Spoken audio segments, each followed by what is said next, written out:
Shalom, everyone. It is April the 26th. We are going to study some elements of Parashat Emor today, Parashat Emor. This Parsha contains, it's an amazing Parsha, I have to say. This Parsha is an amazing Parsha. Here, I'm going to pin my spotlight for everybody. It's an amazing Parsha. Got a lot of things going on, including some rules pertaining to the Kohanim, who they can and cannot marry, who they can and cannot mourn for, and other rules pertaining to the Kohanim. The largest part of this Parsha, I think, deals with the holiday cycle, and we're going to look at some specifics of that in a second.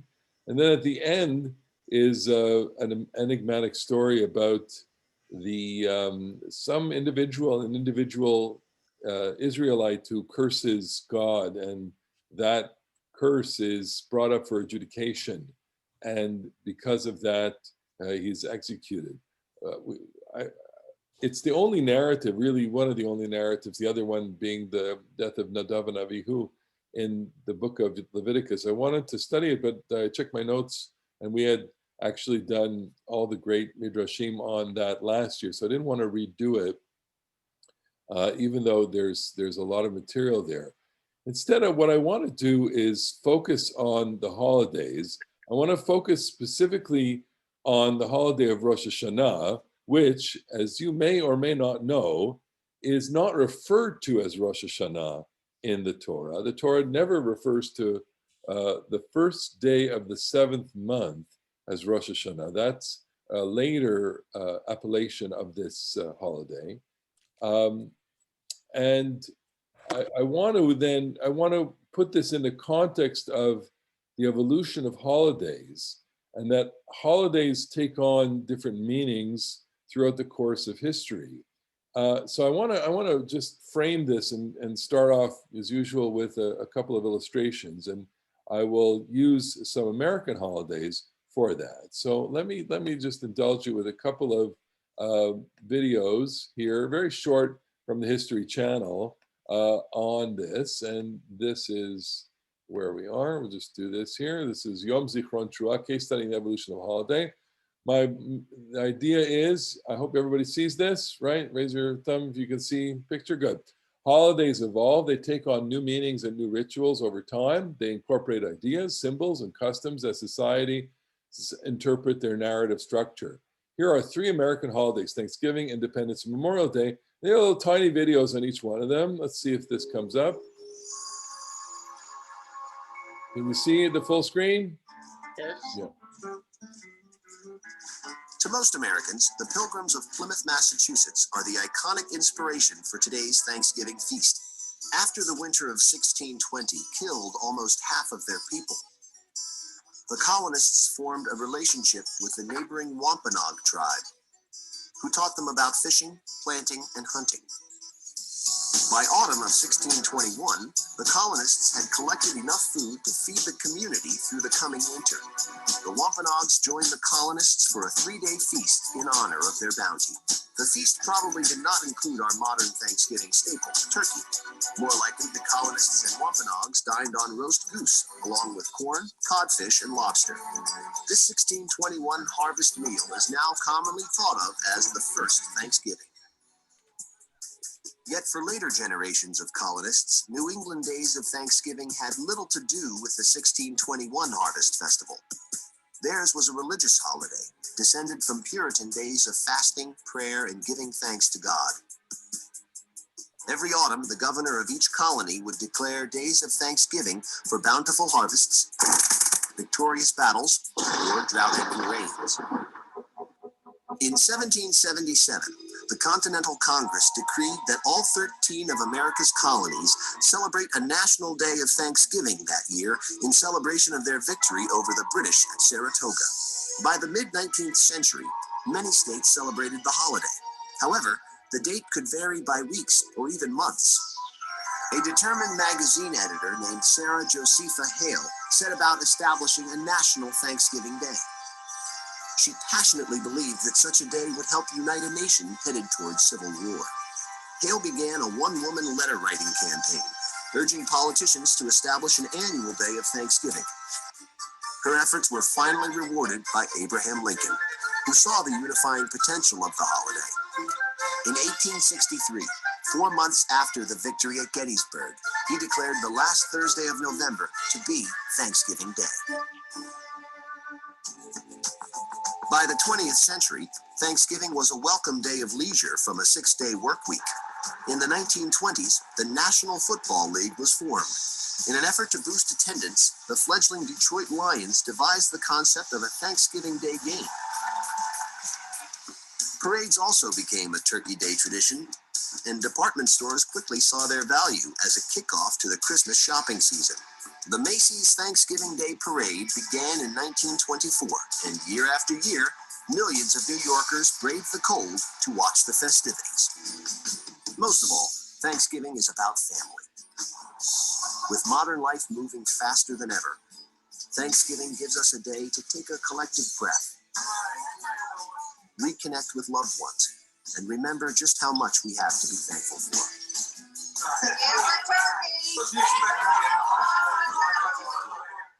Okay, we'll take 2 seconds to just talk about that for a second. Very lovely, a lovely, very compressed history.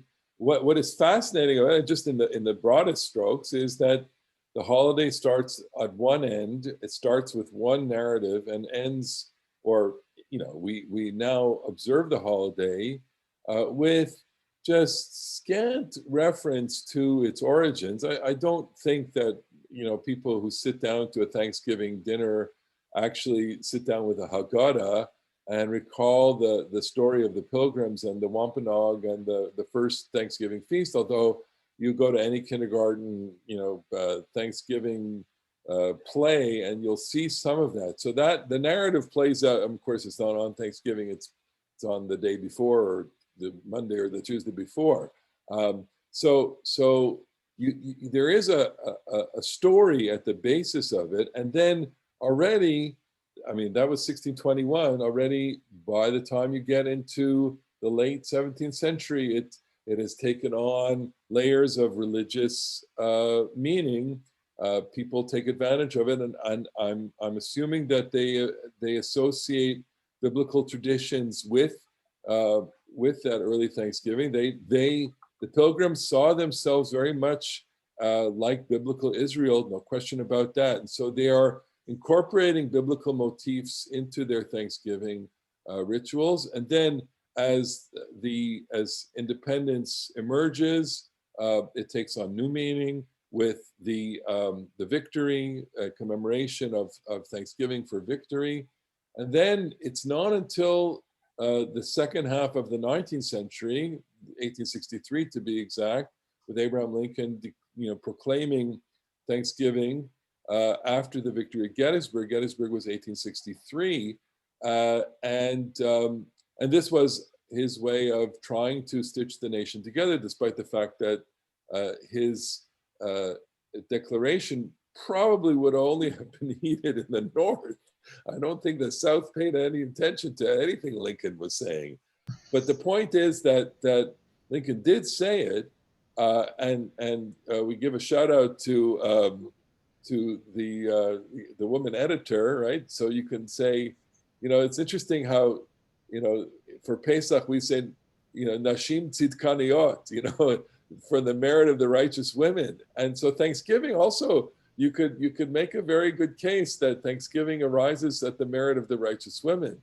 And then, of course, it evolves further into the commercial and family holiday that we now observe today. And what this video didn't say, although it touched on it just by saying commercial success, it doesn't talk about Black Friday as the day after Thanksgiving.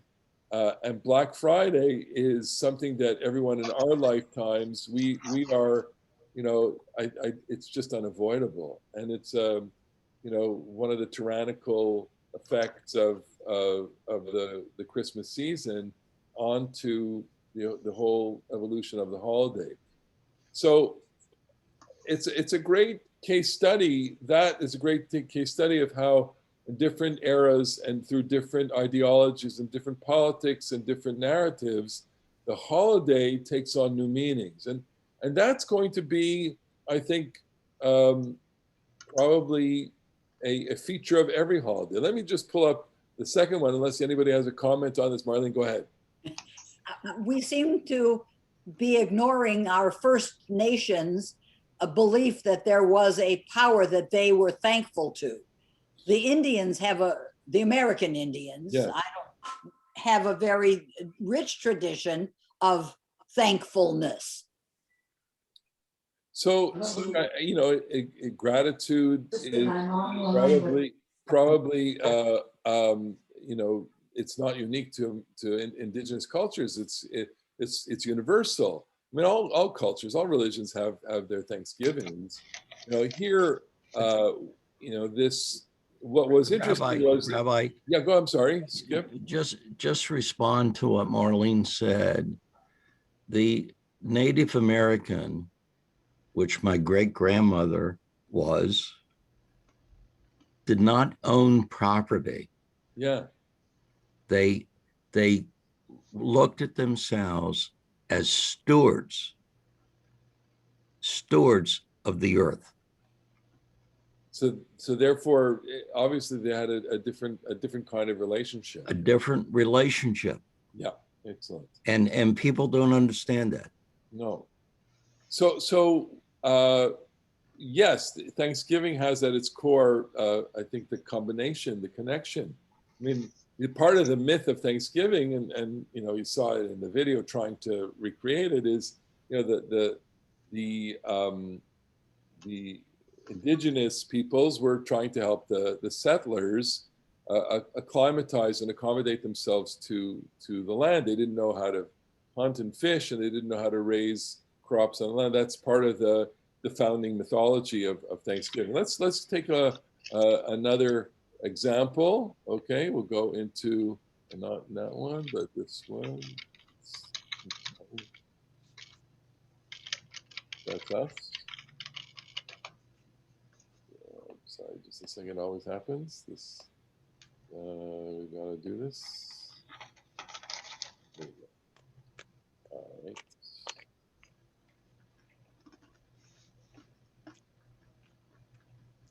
And now talk about, this will be Memorial Day.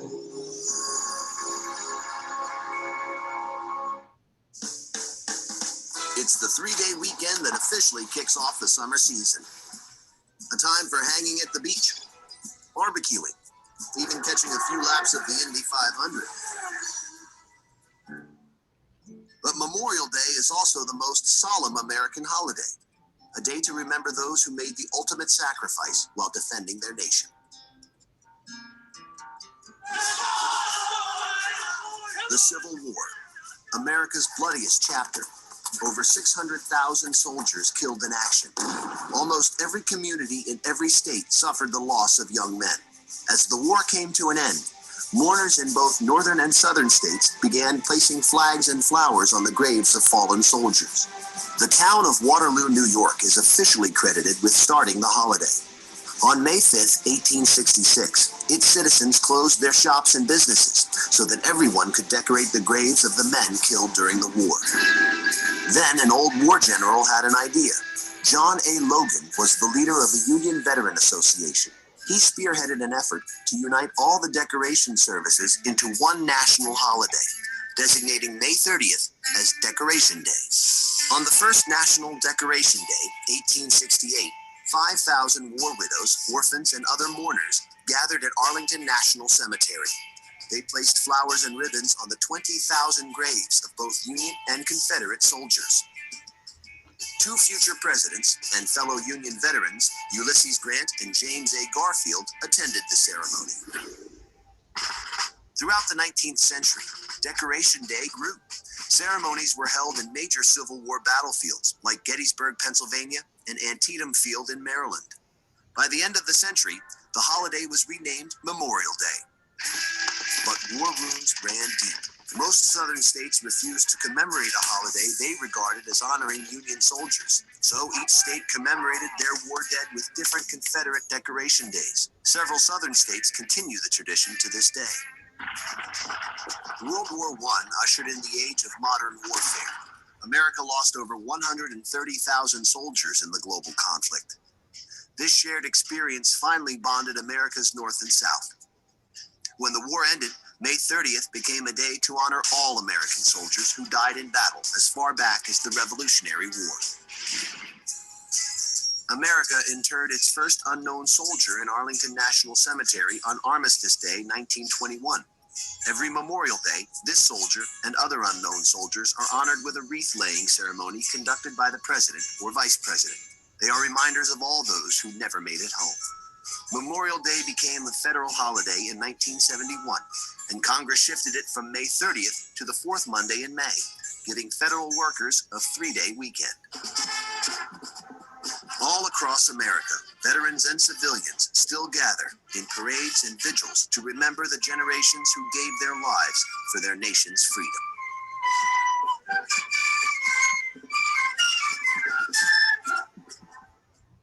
Okay, so that's Memorial Day, and Memorial Day, obviously, you know, takes on different meanings. It started off as a northern holiday, but there are those who have claimed that it actually originated in the South. It was Decoration Day, and then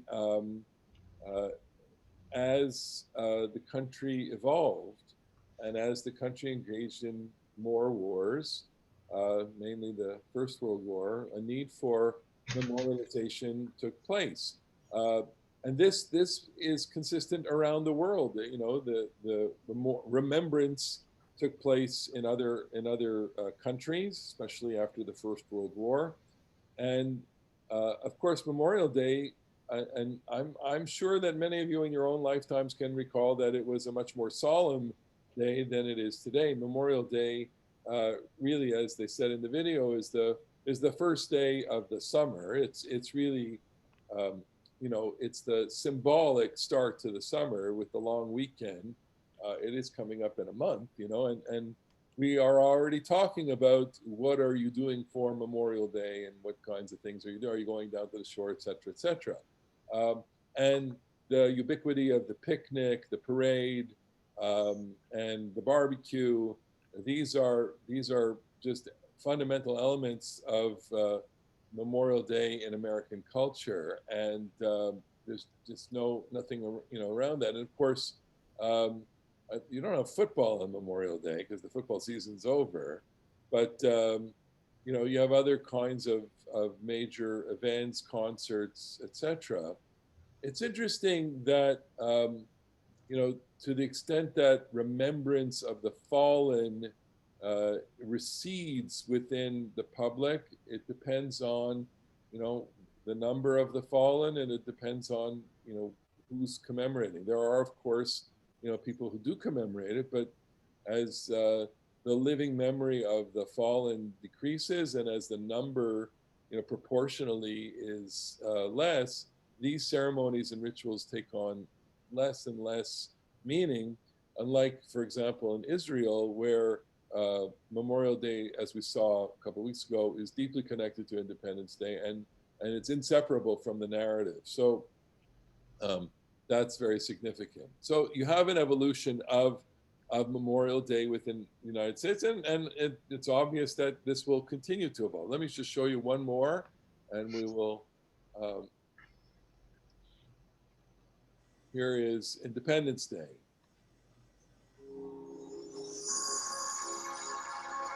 Thank God for the History Channel.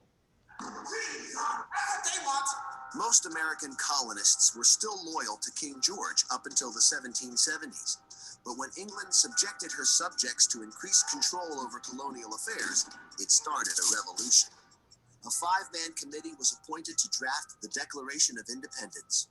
This outlined the colony's desire for life, liberty, and the pursuit of happiness. On sunny July 4th, the Congress approved the Declaration of Independence. The first July 4th celebration happened on July 8th, when the document was publicly read in Philadelphia. The crowd reacted with gunfire, bonfires, and fireworks. Things don't This change. custom was borrowed from England, of all places, which is how subjects rang in their king's birthday. Only in the colonies, they were celebrating the king's symbolic funeral. King George sat safely on his throne in the summer of '76. His likeness in crudely fashioned dummies was burned in the colonies. In New York City, the equestrian statue of King George was hacked up and reportedly smelted into bullets for the revolution. 1 year later, citizens of Philadelphia honored Independence Day with fireworks, bonfires, and music. During the Revolutionary War, troops celebrated the Declaration's anniversary with double portions of rum. Actual bombs replaced the fireworks. After the colonies won their independence, cities across the U.S. relived the revolution by participating in the July 4th revelries. Men commemorated the day by gathering in taverns to drink and argue over the new nation's leaders. It was a purely American custom to freely criticize the government. On the 50th anniversary, by eerie coincidence, both the Declaration's author and its editor, Thomas Jefferson and John Adams, died July 4th, 1826. Eventually, Americans looked at Independence Day not so much as a day of rebellion, but as a day to appreciate the rights bestowed on them. In 1870, as America was healing from the Civil War and African Americans were freed from slavery, Independence Day became a recognized holiday. But if federal workers wanted to spend the day picnicking, they did it without pay. That changed in 1938, when Congress voted to make Independence Day a legal holiday. Since then, the holiday has been celebrated in good times and in bad, in war and in peace.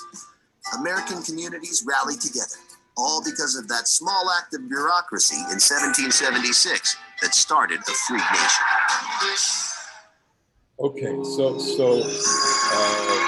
the Independence Day also takes on different sets of significance throughout the decades, the centuries now,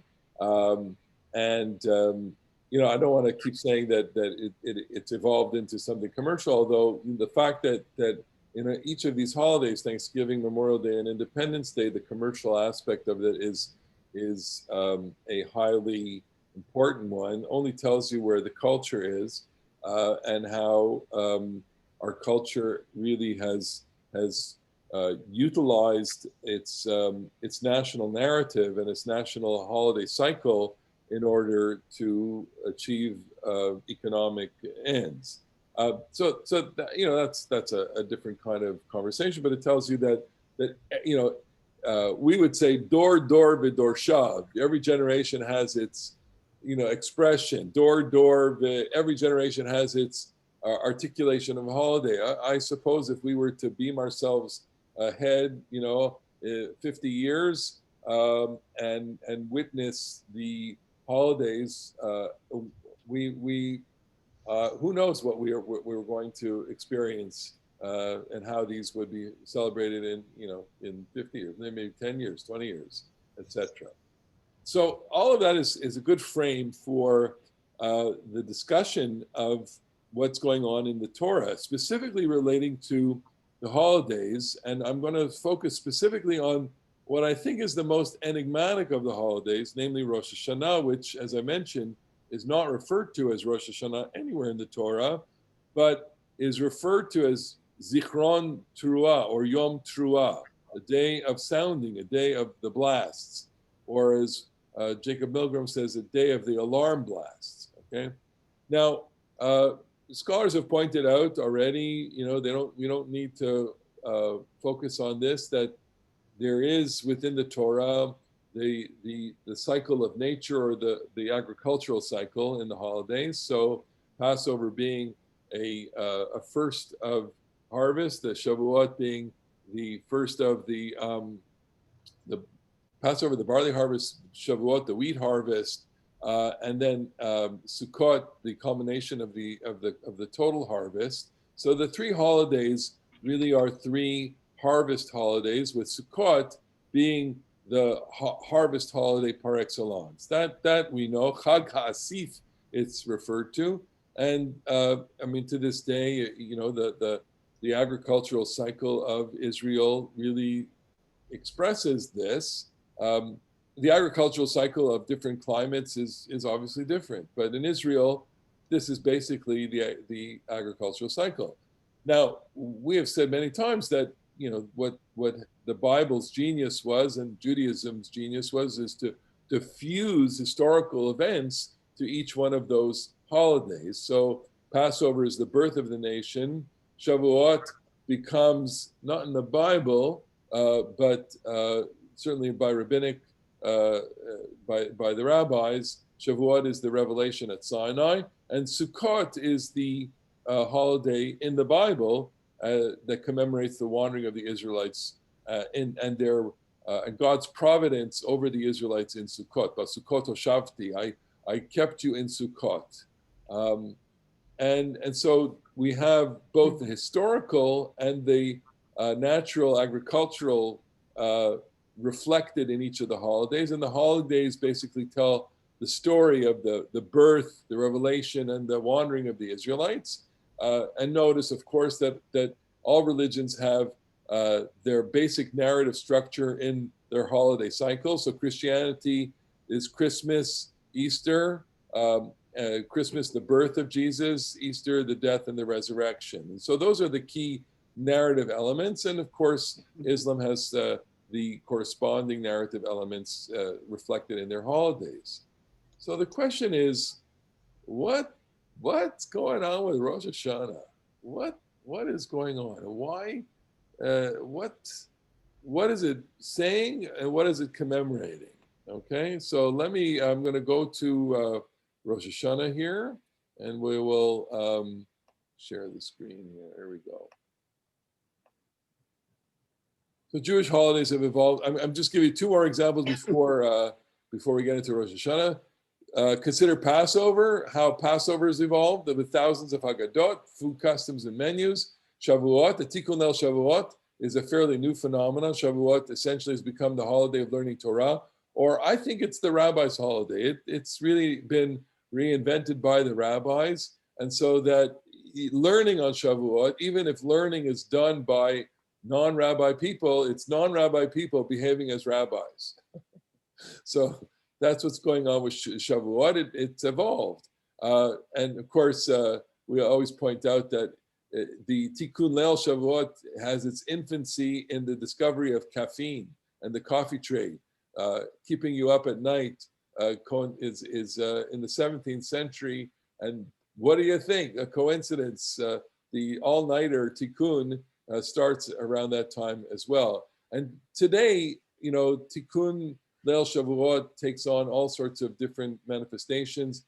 And I would say that we're experiencing a new evolution of the Tikkun Leil Shavuot even now in the electronic digital age with the Zoom Tikkun.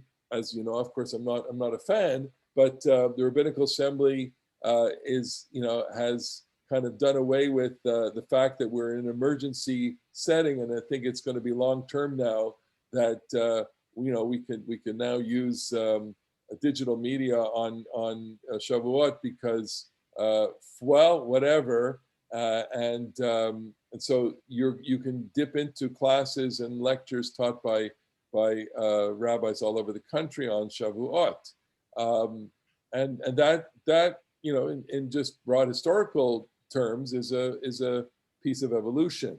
What about Sukkot? Sukkot is actually a fascinating example of evolution. The latest stage in evolution of Sukkot is the design competition of Sukkot. I will get you a Sukkah design page here, okay? And look at the way that we design Sukkot now. That's become a real aspect of Sukkot. Here's an interesting Sukkah design. Okay, look at this. This is the Dwell in Sukkah design exhibition. Look at the Texas Art Association has a design competition. Look at these different Sukkot. They're fascinating. Look at this one, the furry Sukkah, right? And the green Sukkah, and look at this. So, and it's not surprise. It shouldn't surprise us that this now has become part of the holiday.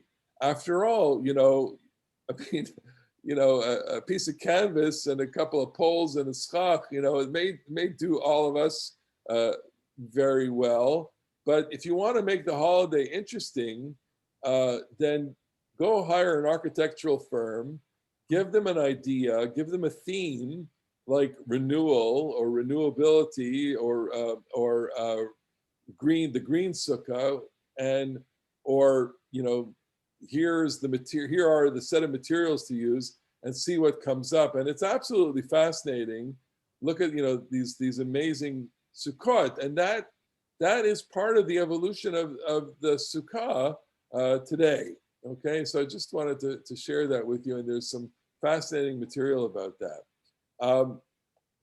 But what I want to focus on is, of course, Rosh Hashanah. And so here is what we will do. We will focus on Rosh Hashanah right here. So the text for Rosh Hashanah is in this Parsha.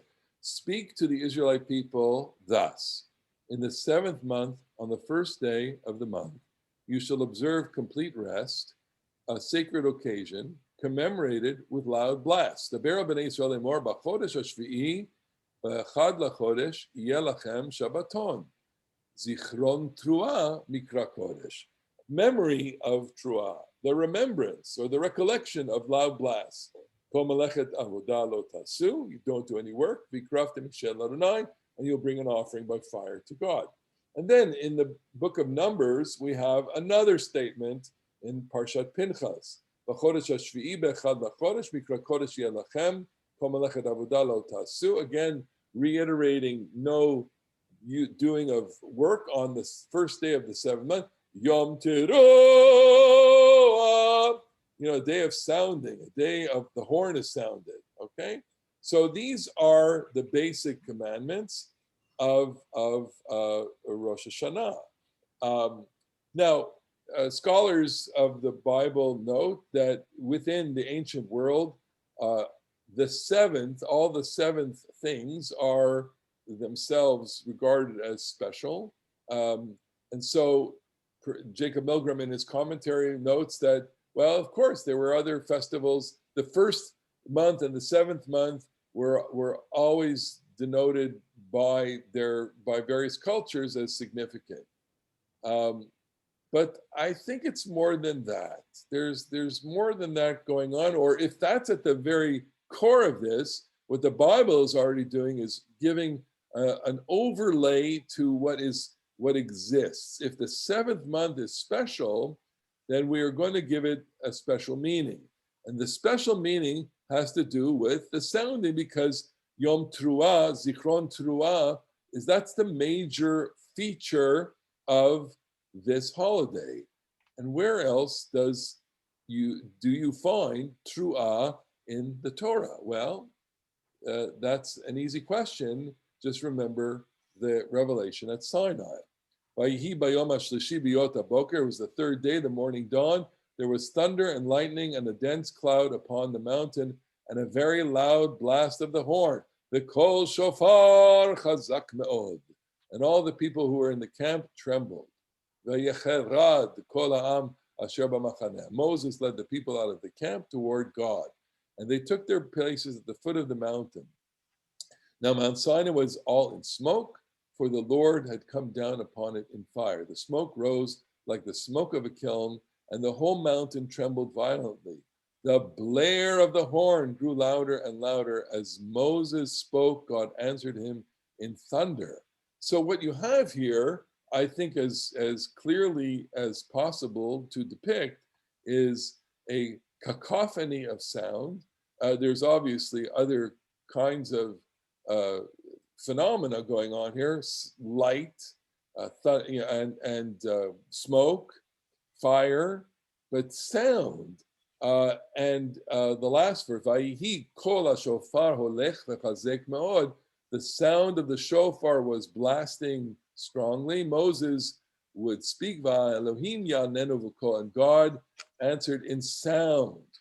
And so what you have here is the first evocation of a shofar sound, at Mount Sinai. Now, we don't know if this is saying someone was up there, on the top of the mountain blowing a large shofar or a small shofar, or we don't know what the shofar looked like. We don't know what the tone was. We don't know if it was being blown by a human being or if this was a miraculous kind of a sounding. What we do know, though, is that it probably had the same effect on our ancestors at Mount Sinai as it does for us, which is the sound of the shofar, like any alarm, sends chills down your spine. It's just a human, it's almost like a physiological reaction to that kind of siren sound.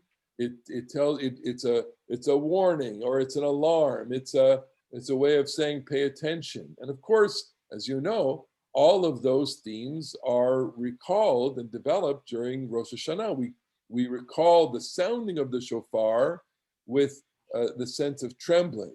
But what we've done with it is we've stepped just slightly away from Sinai, even though Sinai does get invoked somewhere in the Rosh Hashanah liturgy through the remembrance verses and Malchiyot, etc. But we have stepped away from that to focus mostly on this is a summons to Teshuvah, and this is a inaugural coronation sound, etc. We do not first associate it with the revelation. We don't. Even though it seems to me abundantly clear that the Torah is recalling that revelation at Sinai took place with sound. Here's another expression, verse 20:15. V'chol ha'am ro'im et hakolot ve'et halapidim ve'et kol hashofar ve'et hahar ashen v'ayar ha'am v'yanu v'yamdu merachot. All the people witnessed the thunder and lightning, the blare of the horn, and the mountain smoking. And when the people saw it, they fell back and stood at a distance. So we have a kind of, coalescence of all the different senses here: sound and sight. The people, what is it called? Dysphonia.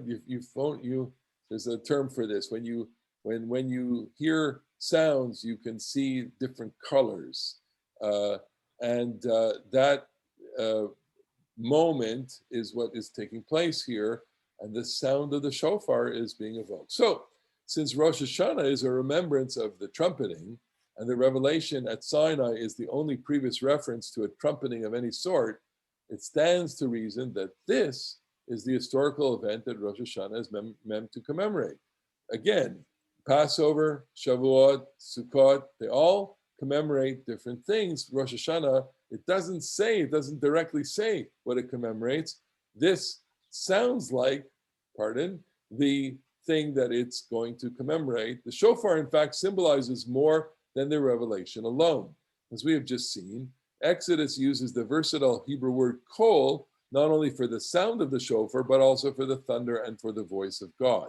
In the sense of voice, the same word appears just prior to the passages cited above. If you will listen to my voice, bikoli, and keep my covenant, then you will be my treasure from among all the nations. Here, the word kol refers metaphorically to demands that God places on the Jews. The sounding of the shofar in Rosh Hashanah is thus a reenactment, not only of the revelation, but also of the covenant made between God and Israel at Sinai. No wonder the Jewish people trembled at the spectacle and at its implications for their destiny, or that Rosh Hashanah, according to tradition, a day of fear, of trepidation, inaugurates the 10-day period known as the Yamim Noraim, the days of awe. All of this symbolism is dramatically on evidence in synagogues to this day. The blessing recited prior to blowing the shofar concludes not with who has commanded us to blow the shofar, or to hear the shofar, lishma shofar, rather to hear the sound of the shofar, lishma kol shofar. The phrasing directly reflects the Bibles, where the word kol precedes each mention of the word shofar. In other words, and I'm going to stop sharing here for a second.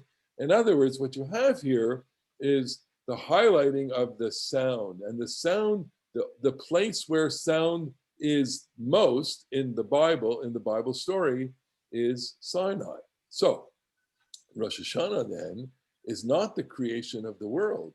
which is what we are used to saying, Rosh Hashanah really in its deep core is a recollection of the moment at Sinai. And the fact that it is a high holiday is I think, a leftover vestige of a deep Jewish understanding that is not spoken and not articulated by the liturgy, but really imprinted on the Jewish people from the very beginning, that this is the day of assembly, where the Jewish people comes together and reaffirms or ratifies its covenant. Because after all, at the revelation, God reveals himself at Mount Sinai, and the people ratify the covenant by saying Na'aseh v'nishma. So what you have then is deeply embedded in the Rosh Hashanah, although it's not in the ritual and it's not in the liturgy. It's only in the ritual of the shofar, but it's the idea that we are all there as one people, and we are being covenanted. We are experiencing the covenant in this kind of large declaration. Now, this is very interesting because just a couple of months ago, or a month ago, exactly 29 days of the Emor today, I would say that Passover itself is a reflection of a covenant. So you see that the covenant rituals are expressed in at least two different ways. One, with the sacrifice, the Passover sacrifice, which is eaten primarily by family, and two, by the assembly, the national assembly of the people at Sinai. And so the Jewish people, probably from the earliest moments, of our in rabbinic and maybe even the temple sources, certainly as far as the holidays of Tishrei are concerned, understands the first day of the seventh month as the day of reenacting the covenantal ceremony at Sinai. Okay? You agree with me? Sure. Sure. Go ahead, Elaine. I'm confused because from Sivan to Tishrei, Sivan, Tammuz, Av, 3. So they were there 3 months. So it's confused. It's exactly. Work? That's a perfect question, because the calendar, the way that the timing works out in the Torah does not necessarily correspond to this as a reenactment. In other words, you could almost say, well, we're gonna work backwards from Yom Kippur. Yom Kippur commemorates the second set of tablets coming down. Yom Kippur is the day of forgiveness. Okay, so the people commit their debacle with the golden calf, and Moses goes back on the mountain for 40 days and comes down on Yom Kippur, and that Yom Kippur reenacts the forgiveness. So by placing the recollection of the revelation at Rosh Hashanah, the first day of the seventh month, it fuses the idea. It may not have been the exact day of this, but it is saying this is the day we want you to remember this, because it leads up to Yom Kippur. That's what I think is going on there. But the other, go ahead. No, so when is the day of the Yom Huledet Shel Haolam? So what is the day of the Yom? So that's a very good question. The rabbis debate that. The rabbis, some say that it is first of Tishrei, and some say it's the first of Nisan. Why would, and in fact, this author, Nathan Lautfer, argues, and convincingly, is that the Talmud actually prefers first of Nisan as the birthday of the world. What happened here?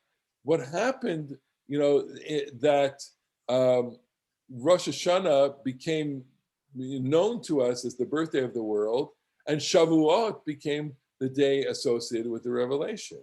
Well, a major thing did happen here, and that was the destruction of the temple. But before we get to that, I want to just cite one more important text that's connected to Rosh Hashanah, and you've heard me cite it before, as the text with Ezra. Here we go. This is we noted in my introduction, the videos, that things get layered onto. So on Memorial Day, for example, and by the way, the same is true with Tisha B'Av. Tisha B'Av is the day of the destruction of the temple, but throughout history, so many things got coalesced onto Tisha B'Av that Tisha B'Av became a day of calamities. Right? Everything was associated with Tisha B'Av, whether they happened on Tisha B'Av or not. Tisha B'Av exerted a kind of magnetic pull on all disasters that happened in Jewish history, so that, by the time of the Crusades and by the time even of the expulsion of the Jews of Spain, which was, I think, associated with Tisha B'Av, all calamities that ever befell the Jewish people happened on Tisha B'Av. So what happened? Here is Ezra. Ezra, as you recall, the Jews are after Nebuchadnezzar destroys the first temple, the Jews are in exile in Babylonia, and Cyrus the Great allows the Jews to return to Judea and to Jerusalem. And they are led by Ezra and Nehemiah. They rebuild the temple, or they start the rebuilding of the temple, and they convene a great convocation. When? Okay, well, the entire people assembled as one man in the square before the water gate, and they asked Ezra the scribe to bring the scroll of the teaching of Moses with which the Lord had charged Israel. On the first day of the 7th month, Ezra the priest brought the teaching before the congregation, men and women, and all who could listen with understanding. He read from it, facing the square before the water gate, and from the first light until midday, to the men and women and those who could understand, to the ears of all the people, were given the scroll of teaching. It's a fascinating passage, which tells you that men and women were standing together. There was no separate seating here, and he's really doing the first Torah reading. I mean, if you will, Ezra is reading the Torah, and we are in many ways recreating that whenever we read the Torah. We are, he's up on a platform, and people are, and the acoustic, he doesn't have a PA system. He's reading it, and people in the crowd are repeating it.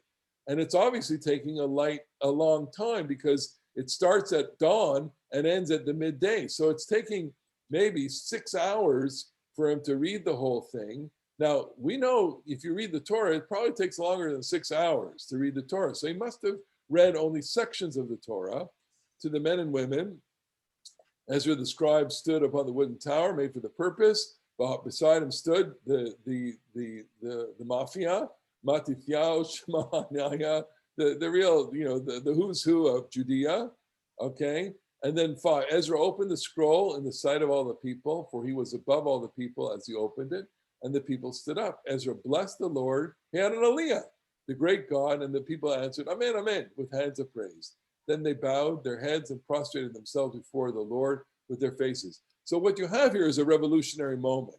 The moment is now the scripture, the text, the scroll, becomes the way of reenacting revelation, or summoning the will of God. And what does he do? They read from the scroll the teaching of God, and translating and giving it sense so they understood.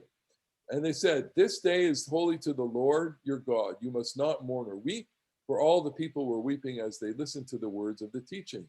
So it was obviously emotional. He further said to them, go, eat choice foods and drink sweet drinks. Send portions to whoever has nothing prepared, for the day is holy to our Lord.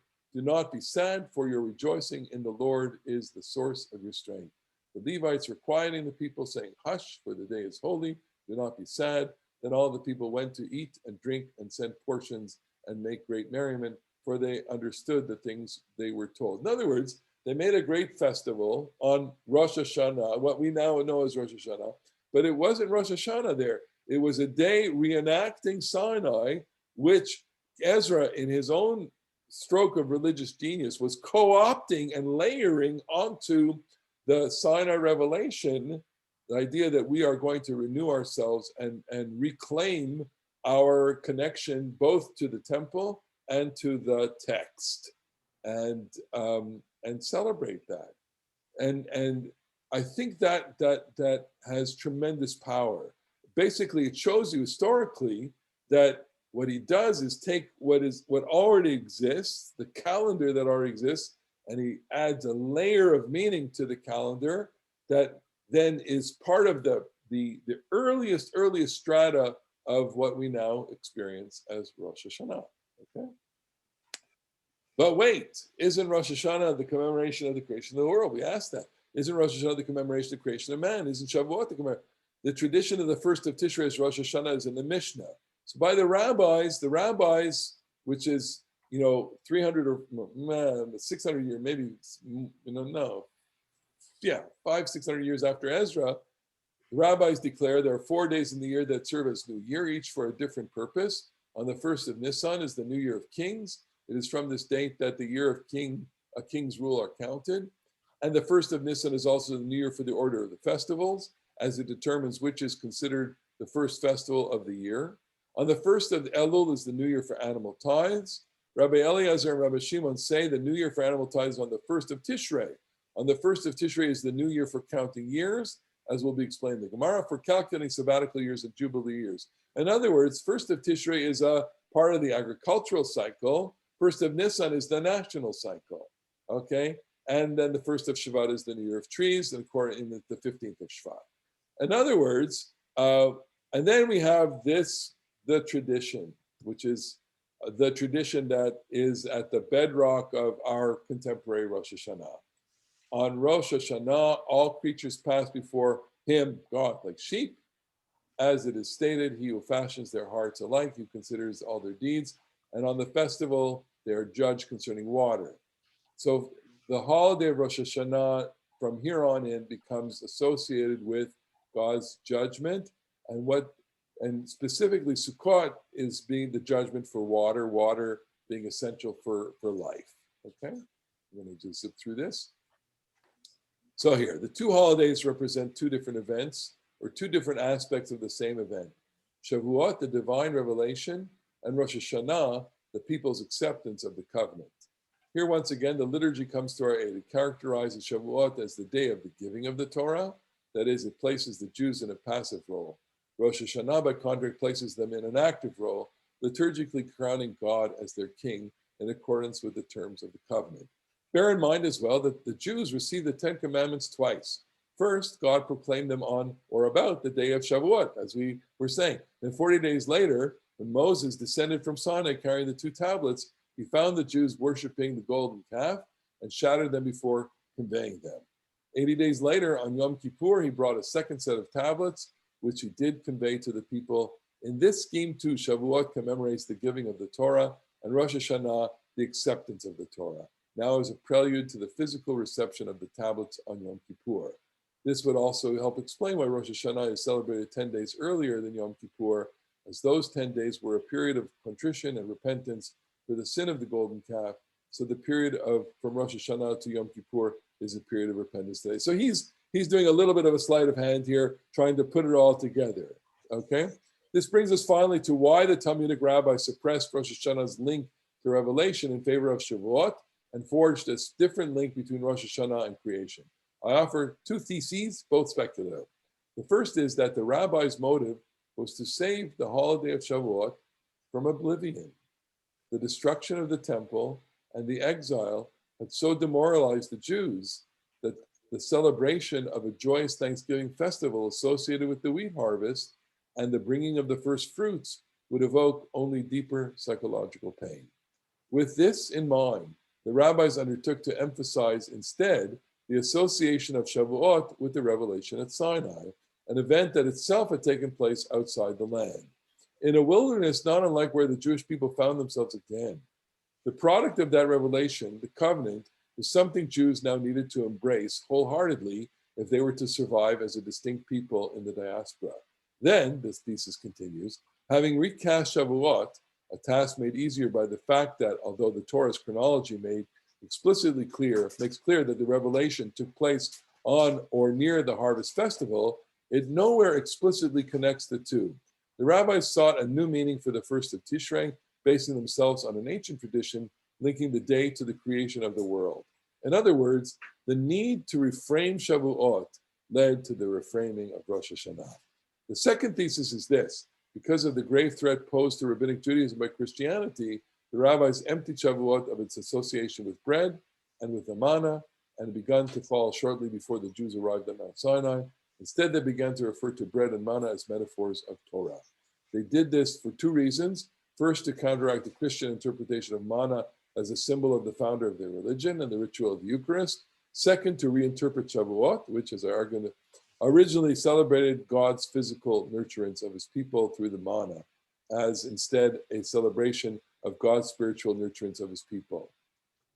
And on it goes. So what we have here then is this is Nathan Laufer, and it's an article I can share with you. I have the website from Mosaic Magazine in 2014.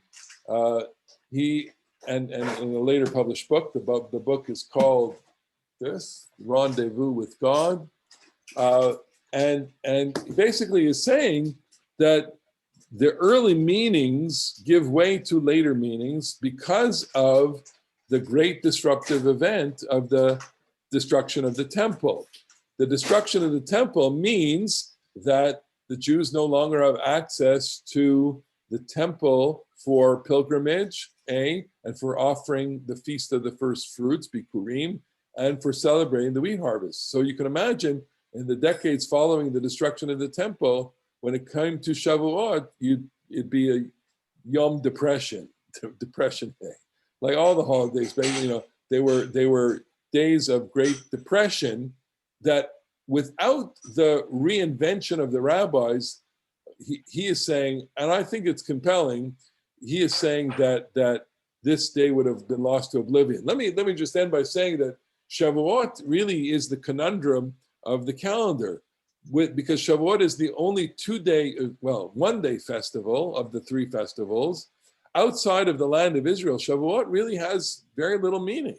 And I used to say, and I still say this a little bit, that the reason why Shavuot in contemporary Judaism is the least observed of all Jewish holidays is because of the relationship that the contemporary Jewish world has with Torah. The contemporary Jews do not, and you can see that the renaissance of Shavuot is precisely in communities where Torah has become more meaningful. But in communities such as, in most of the non-Orthodox communities up until, who knows when, because obviously Shavuot is taking on new meaning in the non-Orthodox communities too. Shavuot, you couldn't get a minyan in a shul, even in a very active shul. You couldn't get a minyan on a weekday on Shavuot because it had no meaning for people, especially if Rosh Hashanah and Passover and Hanukkah were the major holidays, because Rosh Hashanah had the vestige of Jewish covenantal assembly, Hanukkah had the proximity to Christmas, and Passover was the equivalent of the great family celebration. Okay. Any comments? Rabbi, there's no ritual for Shavuot. There was no ritual for Shavuot. For some reason, and it's possible because, the Bikurim was the ritual, okay? The Bikurim was the ritual. How do you do Bikurim when you don't have a temple and you don't have Bikurim? You live in Poland, okay? And in April, May in Poland, I don't think there's much to bring, right? Potatoes and gefilte fish. I don't even think you get potatoes. Maybe you have wildflowers. I can see now, where if you, I was out driving, you get wildflowers now on the meadows. So yeah, what do you bring? So maybe, we have this tradition of bringing flowers to the bima, because that's what's growing in the diaspora in the Northern Hemisphere, not in the Mediterranean. The Mediterranean, at this time, wheat is being harvested. What the Omer is you count sheaves of wheat, basically, bushels or offerings of wheat. Marlene, go ahead. Susan Mitnick of blessed memory used to make crowns of flowers for each of the Sifrei Torah. Yes. Yeah, and I never really investigated that custom, where does that custom come? It's just the garlanding of Torah. You know, obviously that seems to be the most accessible meaning of this, that Torah would be decorated when you celebrate its its gift to us. Rabbi? Ilana, yes, or sorry, Marilyn. In terms of Rosh Hashanah and the different interpretations, would that change our focus of prayer at all in reality or during a service? So I would like to think so. Of course, we have now 2,000 years of, this as the beginning of the world and our sense of judgment. So that's not going away. That's not changing at all. But I do think, and Laufer argues this in the essay also. He says, it's time to kind of look back at it, because we, as the Jewish people is reconstituted in the land of Israel, the rhythms of the land of Israel are now reappearing in national life. So could we not think of Shavuot more in terms of its agricultural setting? And of course, in early Israel, and maybe even to this day, I don't know. And Ilana, maybe you can tell us on the. Go ahead. The non-religious kibbutzim. Go ahead. Yeah. I remember from my childhood, which is a little long time ago, but wearing white dress, making a basket and decorating the basket and putting some fruits and flowers and bringing it to school. And then you would wonder, where does it go? It used to go to different synagogues. Yeah. And they would give it maybe to poor people, or they, I don't know what they did with it, but in the kibbutzim until today, they do the whole thing in wearing white and bringing baskets and walking around and singing, and that side of the meaning of the holiday is emphasized, the agricultural meaning. And not the Torah side at all. No, not the Torah side at all. No. And it shouldn't surprise us. I mean, obviously, the kibbutzim is, you're living on a farm, and you're seeing around you, the blossoming and the harvesting, and during that time, all the flowering of the trees, especially the vines and the rimonim, the pomegranates, the figs, the dates. That's all the flowering is taking place during this time of the year. So it's very clear. The meaning is very, very clear. You can understand why to people, living in this climate in the Northern Hemisphere, or even in the Southern Hemisphere, I mean, they have, this is so removed from their lives. This is just not even, it's not even you can't even make. So that's why the religious imagination has to get very creative in terms of reappropriating the holiday and giving it meaning. And that's why I think he's onto something when he says the rabbis conveyed or translated the grief in the loss of the temple and the rituals into study of Torah. And so today, as I mentioned, this holiday is now the Torah holiday. You would think Simchas Torah being the Torah holiday, but it's not. This is the study of Torah holiday, and because the rabbis are the ones entrusted with the study of Torah, I think that this is the rabbi holiday. But and when people are studying, they themselves are kind of reenacting the rabbinic role. One of the things that we like to do is get people to share Torah. And so by sharing Torah, they become teachers and transmitters of Torah within the tradition, and that I think has become the contemporary significance of Shavuot. Go ahead, Marlene. If this is Chag Matan Torah, why don't we start reading the Torah then? That's absolutely wonderful. Yes. So there you go. It's the calendar is on so many different cycles. And we connect the newness, the new year with Sukkot. It's deeply embedded in the Jewish calendar that Sukkot is the end of the year and the beginning of a new year, and we follow the agricultural cycle with the Torah cycle. I mean, it's a question that comes up all the time, which is, why don't we read the book of Exodus at Pesach? That's a logical question, except the fact that we're always on different calendars. Yeah. Good. All right, folks. Thank you so much.